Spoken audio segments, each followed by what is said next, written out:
पे ये हल्का 131 जहां से इमरान खान ख्वाजा साद रफ़ीक का कांटेदार मुकाबला होने जा रहा है। हम ये जानना चाहते हैं यहाँ से लोगों के कि यहाँ पे कौन किसको वोट देता है। 25 जुलाई को बारिश के इम्कानात ज़्यादा है, क्या अवाम बारिश के होने के बावजूद वोट देने के लिए बाहर आएगी? भाईजान आप 25 जुलाई को किसको वोट देंगे? इंशाल्लाह जी इमरान खान को। इस हल्के में किसको वोट देने जा रहे हैं? खान साहब को वोट देने जा रहे हैं। तो आप किसको वोट देंगे, PTI को या मुस्लिम लीग नू को? PTI को जी। आप किसको वोट देने जा रहे हैं यहाँ पे? ख्वाजा साद रफ़ीक साहब को।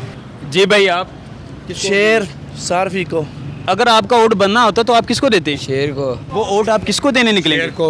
भाईजान किसे वोट देने जा रहे हैं आप? ये हम PTI को दें। किसको देने जा रहे हैं वोट? हमने भाईजान शेर को वोट देना है। भाई आप किसको वोट देना पसंद करेंगे? मैं किसी को नहीं। और भाई आप? हम नूले को वोट देंगे। आप किसको वोट देना पसंद? हम हल्का 131 में यहाँ पे जा रहे हैं। यहाँ पे काफ़ी लोग जो कि अभी भी मुतमीन है कि वो शेर को वोट देने जा रहे हैं, और इसके अलावा कुछ लोग हैं जो अभी ये कह रहे हैं कि इमरान खान को वोट देंगे क्योंकि हमें एक नई हुकूमत को आजमाना चाहिए।